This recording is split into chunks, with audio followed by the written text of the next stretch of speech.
Buenas tardes. Estamos acá. ¿Cómo andás, Marina? Nos acompaña Marina Abascal. Ella es activista vertical y actualmente activa en ciclo positivo. Nuestra invitación para el conversatorio de hoy es poder trabajar sobre el eje de infancias y adolescencias verticales, desafíos y reflexiones. Un poco queremos recuperar las experiencias y recorridos de jóvenes que viven con VIH a lo largo de su vida en el sistema de salud. Creemos que esta posibilidad nos invita a repensar nuevas formas de abordaje y de acompañamiento. Históricamente, un poco las niñeces y las adolescencias han sido pensadas siempre, digamos, como una etapa de la vida, digamos, en la que su voz, su palabra no ha sido, digamos, necesariamente escuchada a partir de paradigmas de intervención adultocentristas, ¿no? Entonces, bueno, un poco nos interesa conocer tu recorrido para poder justamente pensar nuevas prácticas que pongan ahí en el centro el debate de qué salud queremos, que pongan en el centro nuestro cuerpo, la autonomía, la capacidad de decidir libremente.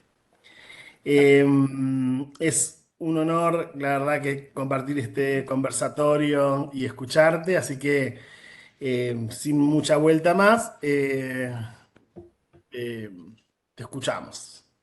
Gracias, Cristian. Bueno, buenas tardes a todos. Eh, Mi experiencia por el sistema de salud fue bastante caótico, así como la de muchos pares verticales, entendiendo también de que el caos no surge solamente por una cuestión del diagnóstico del VIH en sí, sino por el contexto, ¿no? que el VIH deja justamente en las historias de los niños verticales. Eh, a ver, esto se debe, empezando por el principio. Primero, nosotros los que nacimos en los 90, yo nací en el 91, eh, para ese entonces, para esa época, no existía medicación directamente. Entonces, la esperanza que los médicos le daban a los cuidadores de los Vertis era casi nula, podría decirse. Si llegábamos a los 6 años era un montón. Eh, para el sistema y bueno, claramente un montón quedaron en el camino. Entonces ya desde el inicio como que no había mucha posibilidad. Entonces con ese panorama, el contexto que a nosotros los Vertis nos rodeaba no era muy bueno que digamos. A eso le sumamos el contexto social, político, económico de esa época. Entonces, bueno, creo que la ecuación no da muy buenos resultados y eso, bueno, impacta claramente en el bienestar ya desde la primera institución que el niño pisa, que es el entorno de cuidado. Llámese familia, llámese como uno quiera. Eh, una vez que está como más esperanzadora la situación de esperanza de vida, ¿no? Valga la redundancia, los choques, ¿no? Que se empiezan a tener arrancan en todos los sistemas, sea el de salud, que bueno, es el que hoy nos trae acá, como el de educación, como cualquier sistema por el que atraviesa un niño claramente, pero en el de salud, retomando justo esto que vos mencionabas, ¿no? Del paradigma de la mirada adultocentrista, eso es algo que ya tiene que cambiar. Empezando por esta situación de lo que se dice el develamiento, ¿no? Del diagnóstico. Al margen de cualquier situación de contexto que el niño vertical pueda estar pasando previo a esta comunicación del diagnóstico, ya ahí es un primer trauma, por así decirlo, ¿no? Eso es lo que nos quedó un poco en la memoria de nuestros pares. La idea de contar esto, bueno, justamente que las próximas generaciones no sigan, ¿no? Con este modelo.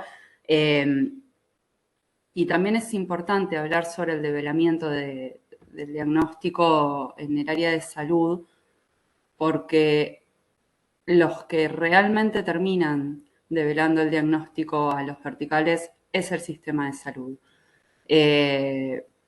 Y la verdad es que no siempre es la mejor forma, no siempre se cuentan con los equipos que se necesitan, llámese psicólogo, psicopedagogo, trabajador social, X, y muchas veces también el equipo médico se ve como frenado justamente también por la propia familia, por los propios cuidadores del niño, justamente por el estigma, ¿no? Que atraviesa todo este diagnóstico. Eh, tengo tanto para contar que quedé como un poco perdida, así que si me ayudas a retomar el hilo, buenísimo, porque es mucho realmente. Sí, ahí, bueno, un poco poder pensar, digamos, cómo ha sido, digamos, ese vínculo entre sistema de salud y cuidadores en la primera infancia. ¿Qué cuestiones crees vos que están buenas por ahí de recuperar de tu experiencia o no, digo, eh, para pensar el acompañamiento, ¿no? Y por otro lado, bueno, que de los vínculos, ¿no? Entre el sistema de salud, los y las cuidadoras y les pibes, es importante, digamos, repensar, ¿no? Claramente. Eh, Mira, es algo que ahora se me vino, que tal vez no lo he mencionado en otras oportunidades, pero justamente esto, el que mencionas, el vínculo entre los cuidadores y el sistema de salud. Es, es fundamental que también haya un cuidado con los cuidadores, porque son los que terminan 24/7 cuidando del niño. Eh, y la realidad es de que el sistema de salud termina siempre comunicando los diagnósticos porque hay una familia y cuidadores a contener detrás que, que, que no es solamente enfocarse en el niño, también hay que darle las herramientas a los cuidadores para poder sostener ese cuidado, que tal vez está haciendo lo mejor desde el sistema de salud, pero si se dejan patas afuera, por ahí termina borrándose con el codo lo que se escribió con la mano. No sé si está bien dicho o no el dicho, pero viene un poco por ahí. Mi experiencia particular para con el sistema de salud, mi experiencia fue en Mar del Plata. Eh, la primera atención que tuve ahí fue en el materno infantil. Y la verdad es de que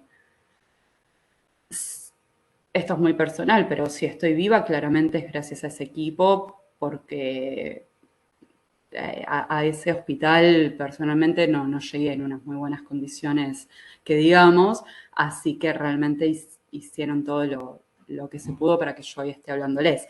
Eh, Ahora, lo que fue el pase de pediatría adultos, ya eso es otra cosa, porque tenía un cuadernito, me acuerdo, en donde iban los cuadernitos que tienen los cuidadores, ¿no? Cada vez que llevan al chico al pediatra, eh, y me derivaron al centro de adultos con una notita que decía en el cuaderno buena suerte y literal, buena suerte. Eh, Realmente no tengo mucho recuerdo de cómo fue esas primeras atenciones, más que algún que otro flashback en el sistema para adultos. La realidad es de que hice la transición y iba al médico. Ahí se perdió justamente el contacto con el sistema de salud, y es realmente en donde la gran mayoría de los vértices perdemos. el contacto con el sistema de salud. Es tan abrupto, tan brusco y hasta en cierto punto descuidado, ¿no? La atención con la que uno se encuentra al llegar ahí, y es tan diferente a la atención que se tiene en los niveles pediátricos que, que es absurdo pensar que un adolescente de 14, 15, 16 años pueda manejarse autónomamente sin haber tenido una guía, una capacitación respecto a burocracias, atención a derechos, a cómo se leen los estudios, a hacerse cargo, ¿no? de su propia salud y ser realmente autónomos. Entonces, si un paciente, un pibe que no está capacitado y bien acompañado, chocarse con esa pared que es el sistema de salud para adultos, eso es lo que urgentemente hay que cambiar en el sistema. Tanto para VIH como para cualquier otra patología, pero bueno, en este caso nos convoca el VIH. Buenísimo. Y ahí pensando en este proceso de transición, me preguntaba ahí qué lugar tuvieron los grupos de pares en tu experiencia, si vos en ese momento te acercaste a alguna organización o fue después ese encuentro, ¿cómo fue tu devenir en activista vertical? Duro. Complicadísimo emocionalmente hablando. Eh, y después de esas dos cosas, completamente aliviador. Eh, a ver, en Mar del Plata existe una red de personas con VIH, pero la realidad en ese momento, ¿no? Ahora no sé, pero en ese momento eh, estaba más enfocado a gente adulta. Yo la verdad es que no tuve en mi infancia contacto con otros niños verticales. De hecho, pasé por ese periodo en el que creo que todos sentimos que somos solos, eh, incluso muchas veces dentro de las familias, por distintas situaciones. Eh, y la realidad es de que yo empecé a vincularme con otra gente que vivía con VIH recién en el fines del 2016, que ahí conocí justamente a otras pares verticales y ahí entendí la importancia que tienen los grupos de pares. Había asistido a algún que otro grupo una vez en Buenos Aires, eh, pero la verdad es que no me sentí cómoda ni tampoco acompañada porque la realidad de los verticales es muy distinta a la vivencia y a las realidades para con el diagnóstico que tienen otras personas. Y eso me terminó de caer cuando conocí a pares verticales. Así que la realidad es de que la importancia es enorme, enorme. Y es muy complicado también el poder sostenerlo. Eh, los Vertis somos una población muy particular y que necesita de mucho cuidado por parte de los sistemas, claramente. ¿Cómo definirías esa particularidad, digamos, de los vértices, digamos, o pensar, digo, alguna situación que nos permita, digamos, como entender esto que nos contás? Y nosotros no sabemos, partiendo de la base obvia, no sabemos lo que es vivir sin VIH. O sea, no, tenemos, ¿no? Como ese shock que acabo de comentar cuando nos informan de por qué vivimos medicalizados y por qué nos sacan sangre, por qué vamos al médico y por qué muchos de nosotros nos enfermamos a cada rato o X situaciones, pero la realidad es de que no es el mismo tipo de shock que tiene una persona adulta a nosotros. Entonces ya partiendo desde el comienzo la experiencia es distinta. Y aparte que, bueno, compartimos un montón de cosas por contextos, como que la gran mayoría de los verticales tiene al menos un padre muerto, ya del vamos. Eh, y que además, esto es algo cierto, hoy, más que nada, que nazca un niño con VIH es porque está falto de derechos desde mucho tiempo antes de nacer, así que difieren mucho, claramente. No sé si pude dilucidar un poco a qué me refiero, Sí, pero viene sí. un poco por ahí. Te hago una pregunta ahí, desde tu espacio de militancia, que es ciclo positivo, estuvieron trabajando en un proceso de investigación sobre verticales. ¿Querés contarnos un poco, bueno, qué hallazgos tuvieron, cómo fue el proceso?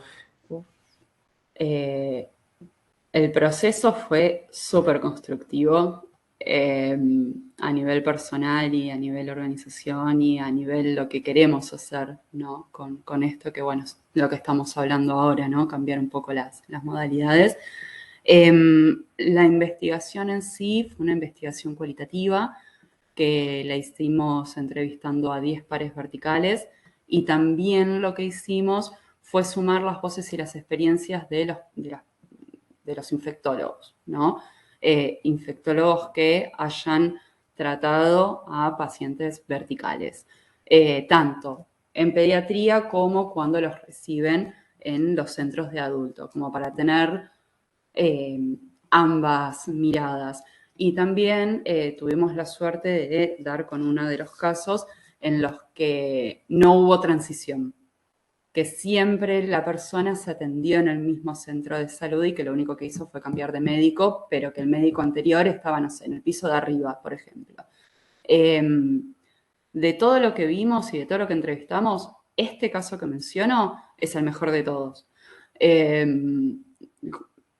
fue la mejor experiencia que hemos tenido, relevado en realidad. Después el resto de los casos fue más, menos lo que estamos hablando ahora, estos choques, ¿no? Que mencionaba recién para con el sistema. Desde el lado de los infectólogos, que fueron 4 los que entrevistamos, eh, también vimos, hubo como ahí una, no me sale la palabra ahora, pero sí, se juntaron ambas posiciones y como que las conclusiones fueron las mismas. Este tema de poder hacer un seguimiento, este tema de que los traspasos de pediatría adultos sean todos de manera artesanal, no que haya un sistema, un protocolo, un lineamiento de cómo, a dónde, desde y hacia quién va a ir este niño, este adolescente, para seguir atendiéndose. Y también hubo una frase que me quedó muy grabada de una médica del Fernández que, que dijo que ver a un joven vertical de 20 y pico de años con el semblante de una persona sana es la excepción.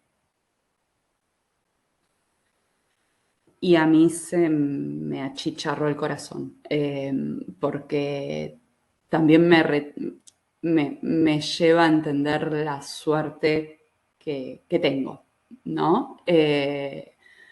Para eso también sirven los grupos de pares y los acompañamientos, para poder entendernos a nosotros y para poder acompañar a otros. Y esto es algo que salió también en la investigación, la importancia que tienen los grupos. Otra cosa que salió en la investigación es la importancia de un protocolo, la importancia de entender al niño como sujeto de derecho, no como alguien a quien solo hay que informarle al cuidador. Saltaron muchas cosas, pero la más importante es el no esperar a develar el diagnóstico, a hacerlo de forma interdisciplinaria, a que no sea algo abrupto y sorpresivo, de que se vaya preparando al niño de forma progresiva, ¿no? Para que cuando llegue el momento de poder terminar de darle toda la información, que sea eso, terminar de darle la información y no caerle con un balde de info que se tenga que llevar, aprender y entender que le está pasando el mismo. Y bueno, lo de los grupos que vuelvo a repetir y no me voy a cansar de repetir la importancia que tienen en las trayectorias, en especial en las adolescencias y en las juventudes. Bueno, este año las organizaciones han logrado, digamos, la sanción de una nueva ley de VIH. ¿Cómo fue ese proceso para vos y qué le aporta la nueva ley a los Vertis? Lo más importante y lo primero que estuvo en la lista para incluir fue la medicación pediátrica. Eh, no puede ser de que estemos en el 2022 y los cuidadores todavía tengan que partir con un cuchillo la medicación para los niños. Realmente no puede ser. Eh, porque aparte no los estás tratando de forma adecuada y es su derecho.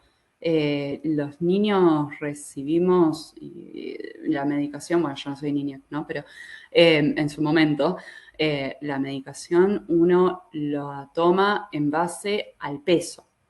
Eso es la regla básica de pediatría. Entonces, en base al peso, es de que se tenían que partir y moler las pastillas que eran para adultos para que de repente un niño de 4 años lo tome. ¿Qué tan exacto puede un cuchillo fracturar?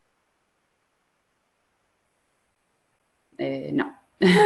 Y eso, bueno, interfiere claramente también en la calidad de vida del niño. En los malestares físicos, en la cantidad de tomas, en un montón de cuestiones que hacen a una infancia medicalizada. Así que eso fue de cajón lo primero que pusimos en la ley. Y después todo este tema de la cuestión de estigma y discriminación en los ámbitos, en especial en los educativos. Eh, bueno, en la investigación sale justamente uno de los miles de casos en los cuales un niño no fue aceptado y fue rechazado de una institución educativa simplemente por tener VIH. Eh, también este tema del derecho a decir o no decir el diagnóstico, que los cuidadores no lo saben tampoco del todo, todavía no lo tienen del todo claro, y eso es algo que considero que el sistema de salud debe encargarse de instruir, ¿no? a los cuidadores. Y después con la ley, así a grandes rasgos, bueno, el tema de la leche maternizada también, que no se estaba dando hasta los 18 meses y la ley ahora indica que la leche de fórmula se dé hasta los 18 meses de vida del niño. Y después, bueno, el tema de los vertis se entrecruza mucho en la ley con la parte de las mujeres, que en realidad son personas gestantes, ¿no? Ahí se entrecruza un poco y va como un poco, ¿no? De la mano este tema, ¿no? De la leche maternizada, va un poco de la mano en ambas partes. Así que los dos puntos a destacar son los primeros que mencioné. Y cómo fue Sí. un rally. Un rally. Yo no estuve en todos los años, porque recordemos que estuvo 8 o 6 años. Sean 8 o sean 6, es una barbaridad de tiempo que pasó hasta que la ley llegó al recinto. Eh, Así que cuando entré en ciclo, lo primero que hice fue estar en este tema de la ley y fue abrumador porque era estar hasta muy tarde en la noche revisando artículo por artículo, palabra por palabra, el trabajo en conjunto con otras organizaciones del Frente de Personas que Viven con VIH. Realmente fue un rally urgente, necesario, porque bueno, ya sabemos cuál es la situación en el país, lamentablemente todavía.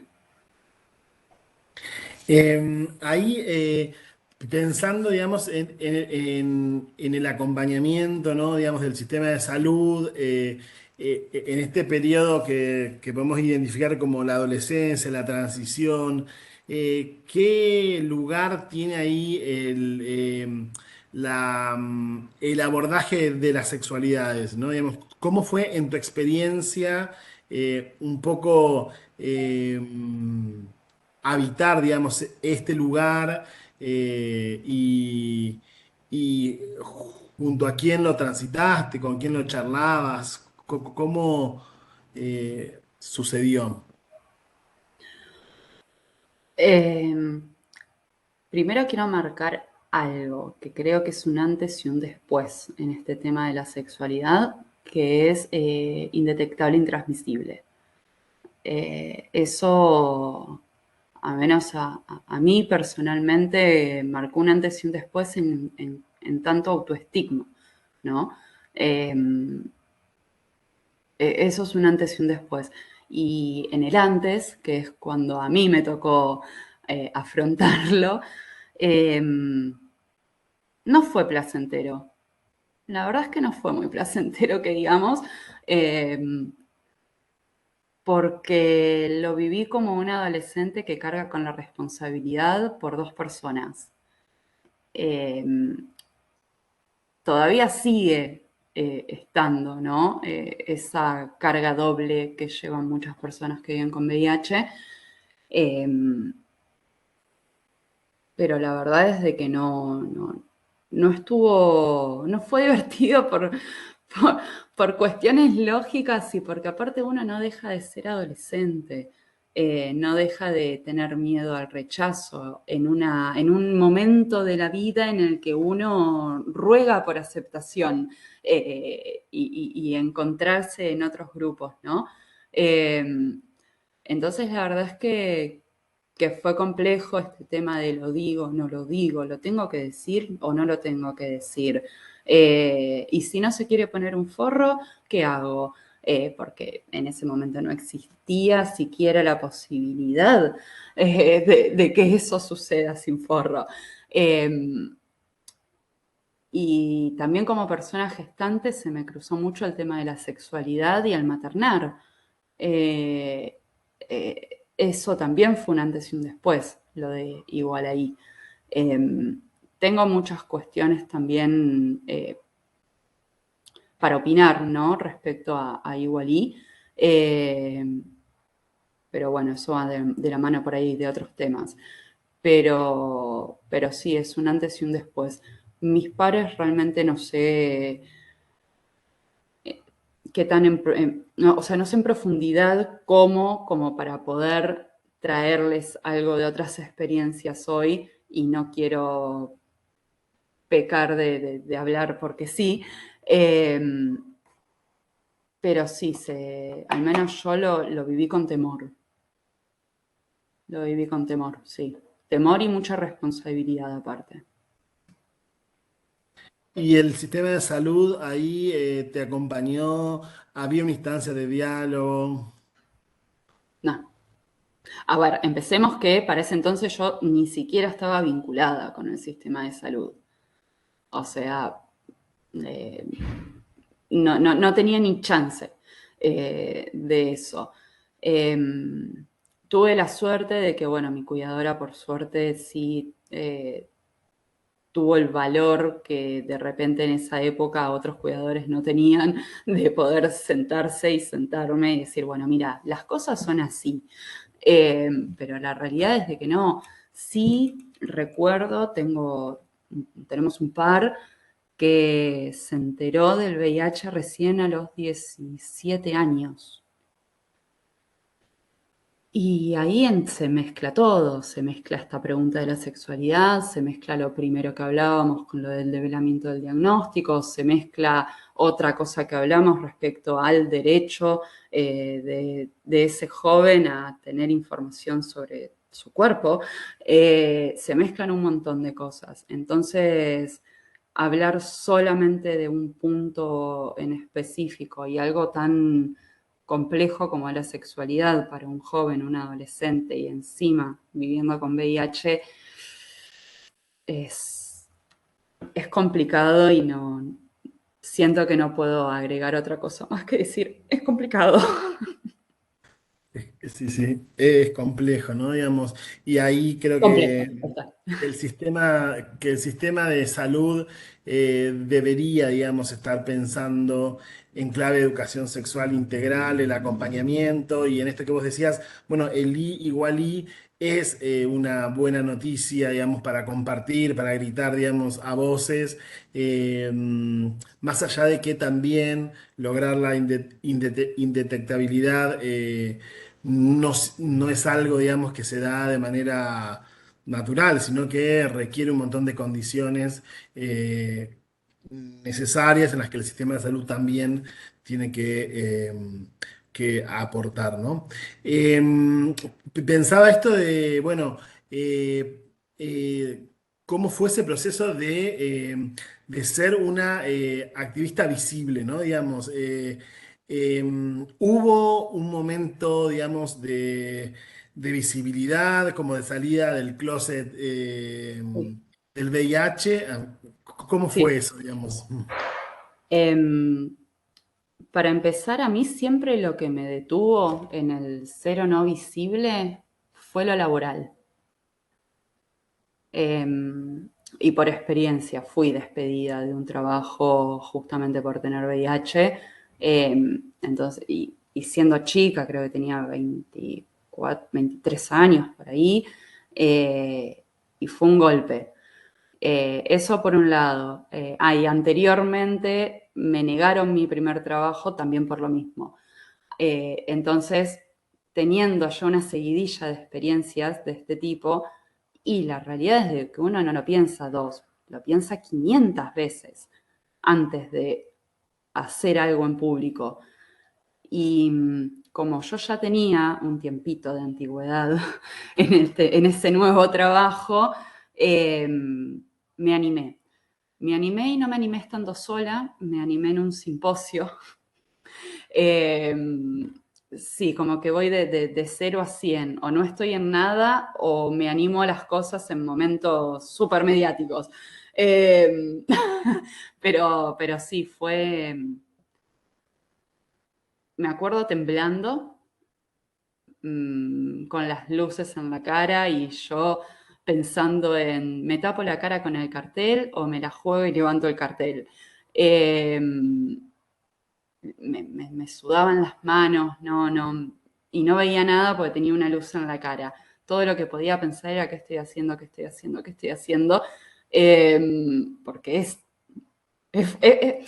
es fuerte y es difícil cuando tu techo y tu estabilidad dependen de esa decisión, y que no depende 100% de uno.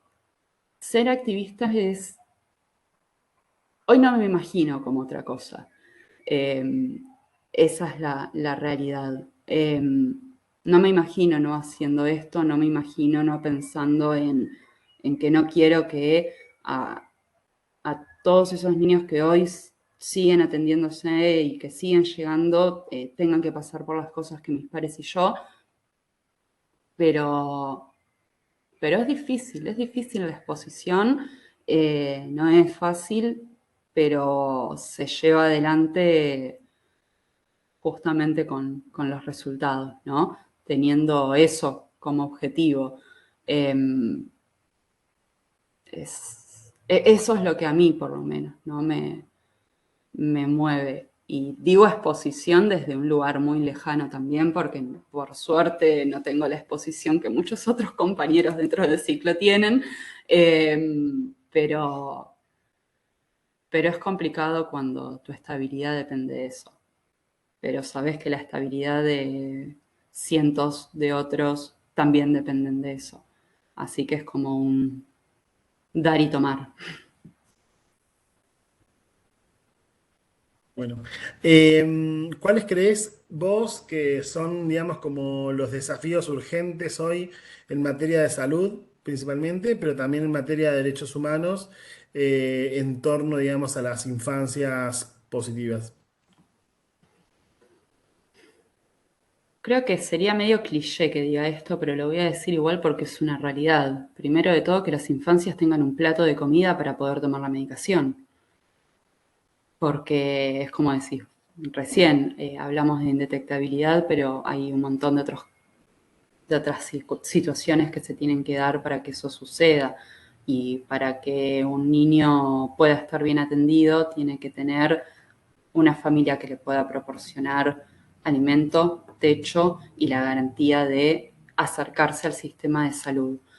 Eh, Tal vez descentralizando eso puede llegar a ser algo bueno para de llevar el sistema hacia las personas, a los niños en este caso, eh,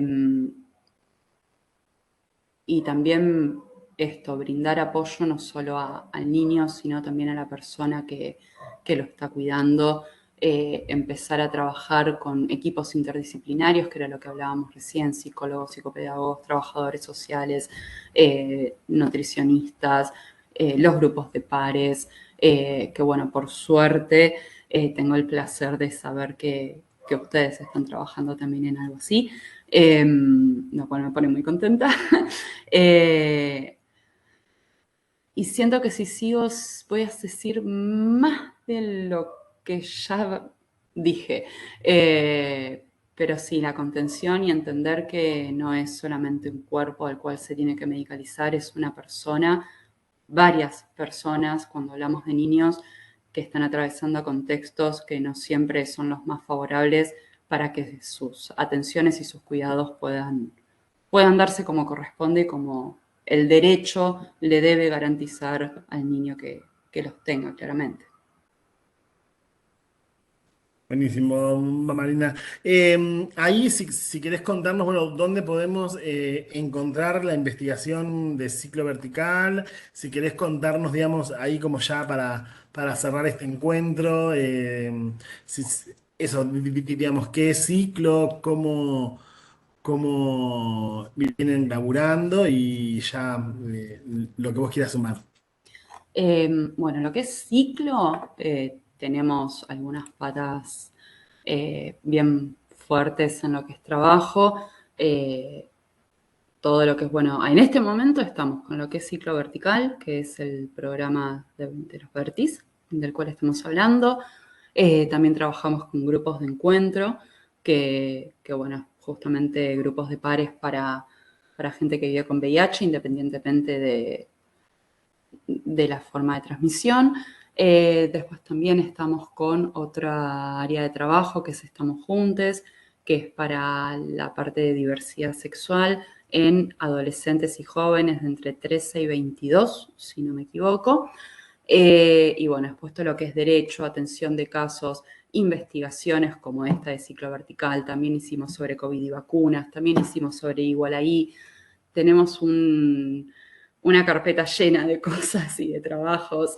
eh, y la realidad es de que tenemos un montón más para seguir haciendo. Vertis va a estar también en lo que es la planificación de trabajo para lo que es el año que viene, así que vamos a seguir trabajando fuerte con verticales y a nosotros nos pueden encontrar en todas las redes sociales, ciclo.positivo en Instagram, la investigación también en lo que es en nuestra página, en realidad, ya lo digo bien, ciclopositivo.org. Así que nada, yo lo que sí sugiero es que nos sigan más que nada por Instagram, que ahí siempre estamos largando info nueva. Eh, y bueno, también ahora, si no me equivoco, estamos trabajando en lo que es estrategias de prevención combinada. O sea, es un montón lo que estamos haciendo.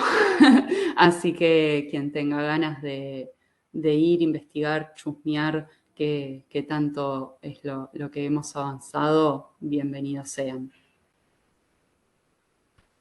Por último, ¿cómo te imaginas dentro de unos años? Si tuvieses que flashear un futuro.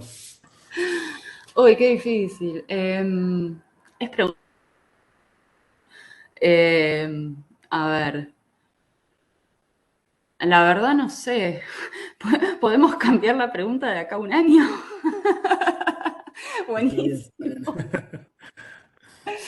Buenísimo. No, fuera de chiste, a nivel personal me gustaría verme recibida de una buena vez. Se hace cuesta arriba, ¿no? Las carreras universitarias con las responsabilidades de vida adulta. Pero bueno, ahí vamos. Obviamente poder seguir ahondando, ¿no? En este trabajo para con los Pertis, vuelvo a lo mismo, ¿no? Mi intención y mi gol sería de que dejen de ocurrir las mismas situaciones que hasta ahora. Y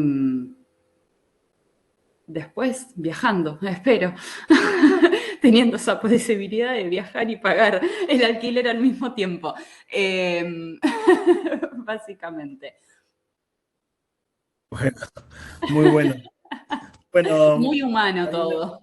que sí, Muy humano todo. es que está bueno, ¿no? Digamos, de eso se trata también un poco. Bueno, no sé si quieres aportar, digamos, algo más.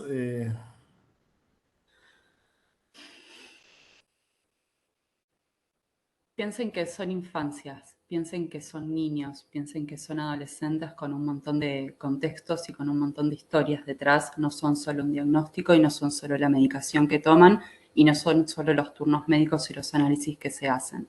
Eh, para más información o ante cualquier duda, infórmense y busquen información confiable, de calidad, basada en evidencia.